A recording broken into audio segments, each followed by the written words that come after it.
Today we shall be talking about HACCP standards and professional kitchens.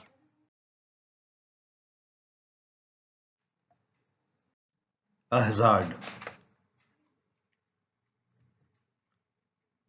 As per the dictionary.com definition, hazard, it's an unavoidable danger or risk, even though often foreseeable. So this is the point, you see, it is foreseeable, but it is still an unavoidable danger or risk. I think we'll stay by this definition. All right. So what is HACCP? The whole topic that we're talking about, what is HACCP? It stands for Hazard Analysis and Critical Control Points, HACCP, and it is a systematic preventive approach to food safety from biological, chemical, physical hazards that can cause the finished product to be unsafe. And it designs measures to reduce these risks to a safe level. It's pretty self-explanatory there. So why HACCP? HACCP attempts to avoid hazards rather than attempting to inspect finished products for the effects of those hazards. So instead of checking out what happened after everything has happened, the whole idea is to try to avoid. The whole thing is about avoid hazard. Objective of HACCP. It is to deliver. Now, this is as per the Managing Food Safety, which is a part of the US FDA manual. Delivering safe food to the dinner table is a culmination of the work of many people, producers, shippers, who produce the raw material we are talking about, shippers, which are transporters, processors, who are processors, those who are working in the kitchens, and so on. So distributors, handlers, and numerous other perform actions every day that might affect the safety of our food. So the food that comes to you on your table in a commercial establishment, it comes through all these different kind of medium. It comes through all these different stages is what it comes through.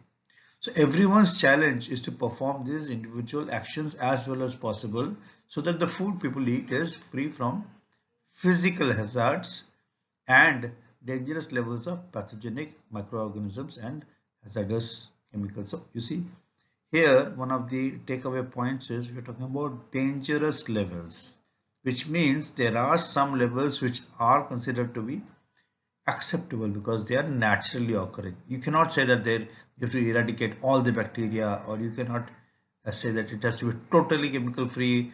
So you see there are some very extremely slight traces of these which are natural, which won't cause human beings harm, which are acceptable. Alright, so the flow of food in a catering establishment. Receiving raw materials, that's the first thing. And then we have storing the raw materials. Once the raw materials are stored, they are cooked. They require to be hauled and served for preparing the food, which is reheating.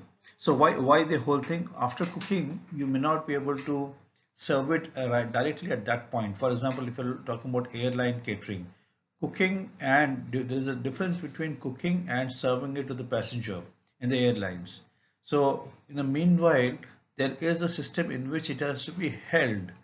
Food has to be held, and then it has to be, so when it is held, usually it is not kept hot. More usually than not, it is chilled down, right? And then serving prepared food, which is again reheated.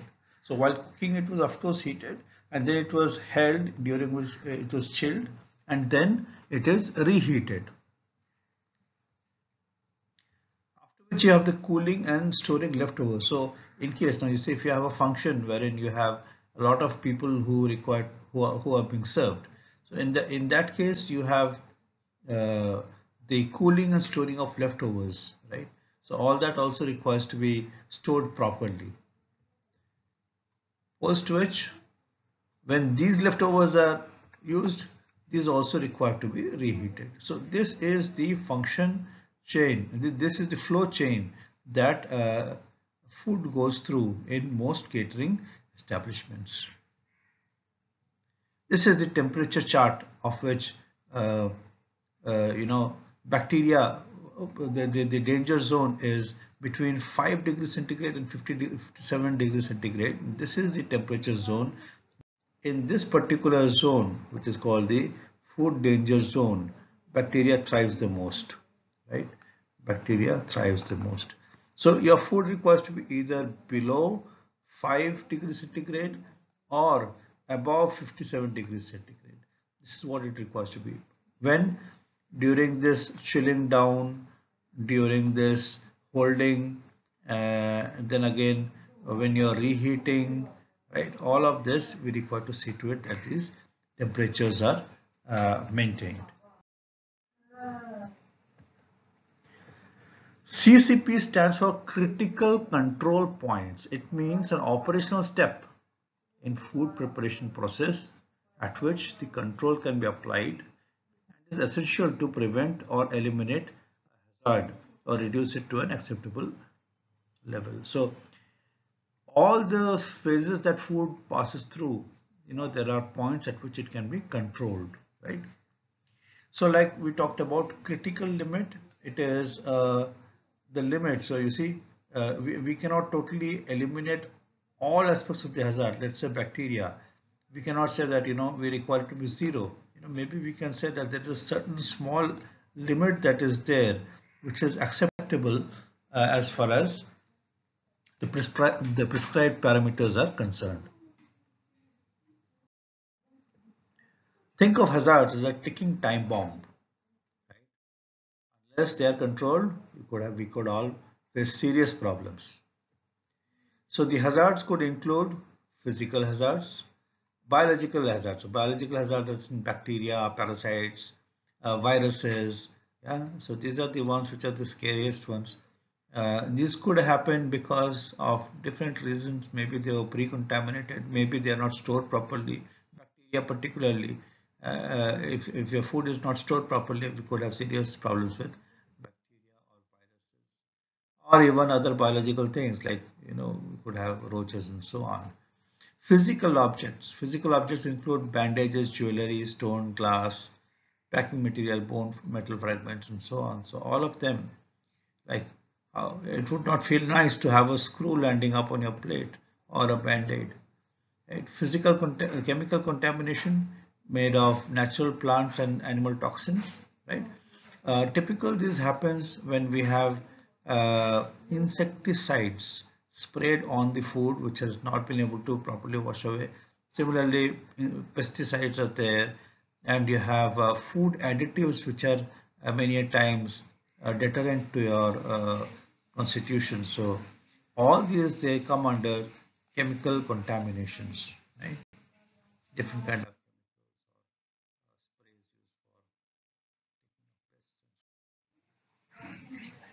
foodborne illness risk factors. The five broad categories are food from unsafe sources. Now it means, let's say if it's a non-branded food which is a non-AGMARC or not non-FSSAI marked food, in that case the source cannot be trusted so much. So sometimes if the source is not safe, then foodborne illness could arise from that. Inadequate cooking, obviously there is to be a correct degree of internal temperature that one requires to achieve. Let's say for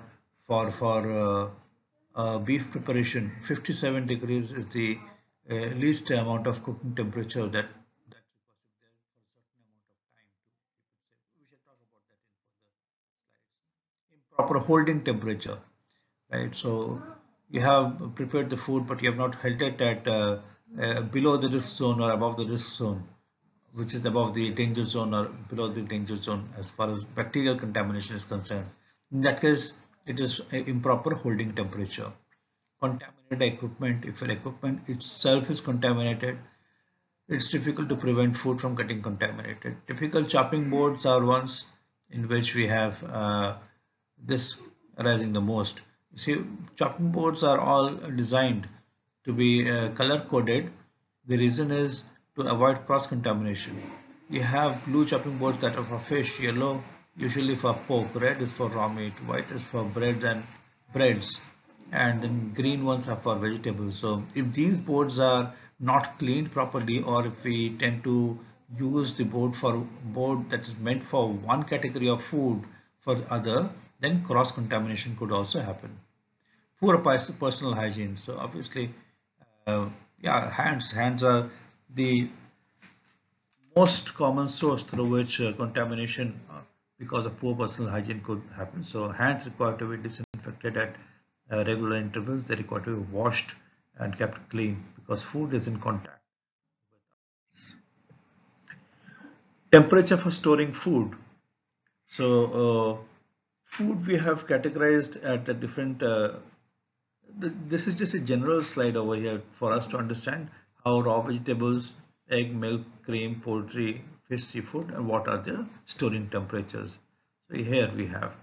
Note here, we are not talking about long holding temperature. These are only short storing temperatures. When you talk about poultry and meat between 0 and -2 degrees centigrade, or fish and seafood between -1 and 1 degree centigrade, it means these are the ones that you intend to use during the same day or at most the next day.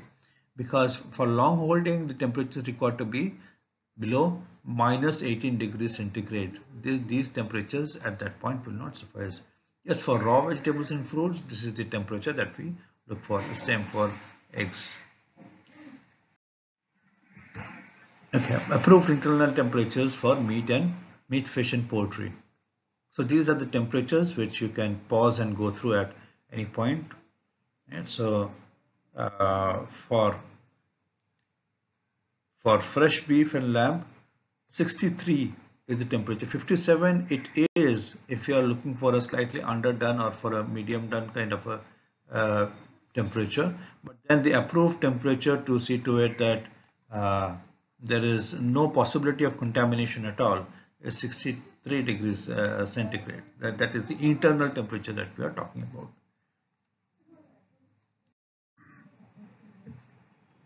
Effective elements of a food safety management system may include a lot of things basically. So in this, there are a few points that we'll emphasize upon. One is SOPs, which stand for Standard Operating Procedures. Two is recipe cards. Then we have purchase specification, which means, you know, what is the kind of particular purchase specification that we're looking for. Equipment and facility design, which is your next particular point. So the whole process of safety is very dependent upon the design of the facility design, or the flow design of the place of the facility would to a large extent uh, talk about the physical safety of the product, because a flow which is in a single direction as compared to, you know, a flow that resembles a spaghetti would obviously be a better flow. And then of course record keeping is a standard process which we require to have as a part of food safety management. Principles of HACCP, HACCP. Number one, so there are 7 principles that are widely accepted. Conduct a hazard analysis, which means conduct analysis as in which are the points where things could go wrong. That is your hazard analysis. Once that is done, identify critical control points, points wherein we can incorporate control measures. That is identifying critical control points. Establish critical limits for each control point, like we have discussed before. If we are willing to, let's say we do a sample test for a product and we do find there is a certain amount of bacteria in it, so is it acceptable to a certain extent? If so, let us specify the limits of it. That is establishing critical limits for each control point. For example, having a screw in a kilo of rice, of course that is not acceptable. So the critical control point, or the parameter which is acceptable there, that is 0. But then in case of food, bacteria which is normally present, to an extent it can be acceptable to an extent, to a what is okay with the normal human body. Establish equipment for monitoring critical control points. So once you have critical control points, then you require to be able to measure it also. So you require to have the right equipment for that. Establish corrective actions. What happens if your food does not, if your factors of critical control points are not met? Do you discard the batch? Do you uh, or do you put it through reprocessing so that the corrective actions can be taken? So that is establishing the corrective action. And then ensure that the HACCP system process is working. It actually is working, right? And record keeping procedures. Everything there has to be a record keeping for.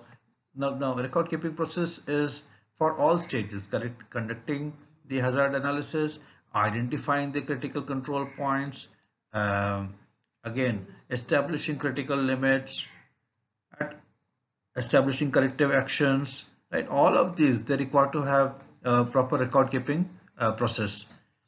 As a matter of fact, even daily processes, like for example, if you are measuring the temperature of your refrigerator, so for that also we require to have a temperature log, which is taken at regular intervals of let's say 1 hour to make sure that the food is safe. So your temperature log requires to be maintained. That's a credit for uh, the content of the presentation. A lot of it is from professional cooking, and a lot of it is from the USFDA government led principles. Wikipedia, of course, dictionary.com.